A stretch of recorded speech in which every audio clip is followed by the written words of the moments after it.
Olá, boa tarde. Você acompanha agora notícias do Brasil e do mundo desta terça-feira, dia 16 de maio. O ex-presidente Jair Bolsonaro presta depoimento na sede da Polícia Federal hoje sobre a investigação que apura supostas fraudes em cartões de vacina da Covid-19. O depoimento começou por volta das 14 horas, mas o ex-presidente chegou ao prédio cerca de meia hora antes.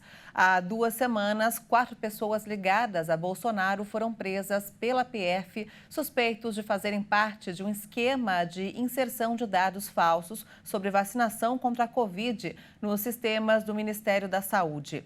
A Polícia Federal quer saber de Bolsonaro se ele tinha conhecimento da manipulação de dados nos cartões de vacina no nome dele e de familiares, como sua filha de 12 anos com a ex-primeira-dama Michele Bolsonaro. E o Ministério da Agricultura e Pecuária registrou 2 casos de aves marinhas contaminadas pelo vírus da gripe aviária, o H5N1.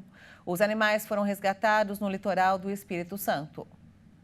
No momento do resgate, uma das aves estava localizada no município de Marataízes e outra no bairro Jardim Camburi, em Vitória. É a primeira vez que o Brasil apresenta casos de gripe aviária.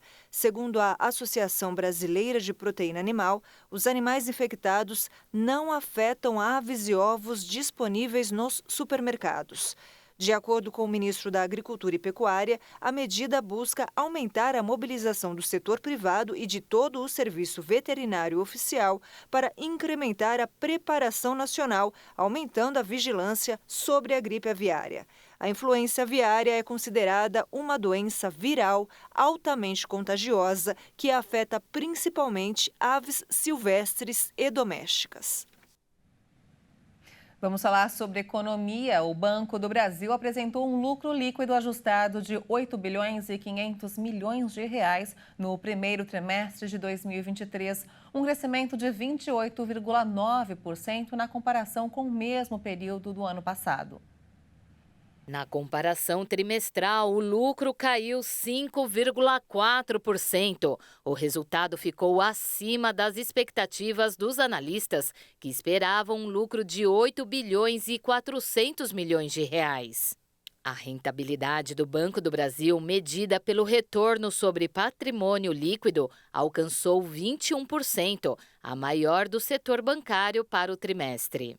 O resultado apresentou uma alta de 2,9 pontos percentuais em base anual e baixa de 1,8 ponto percentual frente ao trimestre anterior. Segundo o banco, o resultado se traduz pelo crescimento responsável da carteira de crédito com performance positiva em todos os segmentos pela inadimplência sob controle e pelo foco na diversificação de receitas e controle de custos. E o crescimento econômico da zona do euro foi de 0,1% no primeiro trimestre em relação aos 3 meses anteriores. De acordo com a Agência de Estatísticas da União Europeia, com o aumento do emprego e um forte avanço das exportações que impulsionaram o saldo positivo comercial do bloco. O Gabinete de Estatísticas da União Europeia, a Eurostat, também confirmou sua estimativa anterior de que o Produto Interno Bruto nos 20 países que usam o euro aumentou 1,3% em relação ao ano anterior no período de janeiro a março e destacou que o emprego cresceu 0,6% no trimestre para um aumento de 1,7% em relação ao ano anterior. Embora uma análise mais detalhada do aumento do PIB ainda não esteja disponível, os dados comerciais não ajustados do primeiro trimestre mostraram um salto de 8,5% nas exportações em relação ao mesmo período de 2022, com importações inalteradas, indicando que o comércio líquido contribuiu para o crescimento. Em março, a balança comercial não ajustada da zona do euro passou para um superávit de 25 bilhões e 600 milhões de euros, de um déficit de 20 bilhões nos primeiros 3 meses de 2022. Ajustado para variações sazonais, o superávit comercial de março foi de 17 bilhões de euros, ante um déficit de 200 bilhões de euros no mês anterior. O resultado melhor da balança comercial líquida no primeiro trimestre decorreu principalmente do aumento das exportações de máquinas, veículos e produtos químicos e da queda das importações de energia. E na China, o crescimento do consumo e da produção industrial acelerou em abril graças a uma base de comparação baixa no ano anterior, quando os bloqueios da Covid prejudicaram a atividade econômica. Os dados oficiais foram divulgados hoje. Segundo o Escritório Nacional de Estatísticas Chinês, as vendas no varejo, uma métrica-chave para o consumo do país, aumentaram 18,4% em relação ao ano anterior em abril, acelerando o aumento de 10,6% em março. O resultado ficou aquém do crescimento de 20,5% esperado por economistas chineses. Na comparação mensal, as vendas no varejo subiram 0,49% em abril ante março. A produção industrial aumentou 5,6% em abril em relação ao ano anterior, acelerando em relação ao aumento de 3,9% em março, mas abaixo do crescimento de 11%. De acordo com o Departamento de Estatísticas, a produção industrial da China caiu 0,47% em abril em relação ao mês anterior.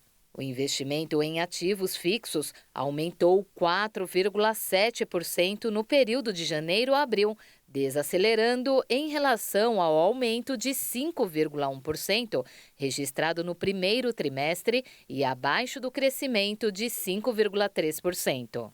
A taxa de desemprego urbano da China caiu para 5,2% em abril, em comparação com 5,3% em março. No entanto, a taxa de desemprego juvenil, que abrange os trabalhadores dos 16 aos 24 anos, situou-se nos 20,4%, um máximo recorde. E olha só, para lembrar as histórias gloriosas do rei do futebol Pelé, foi inaugurado um memorial que está aberto para a visitação do público em Santos, no litoral paulista.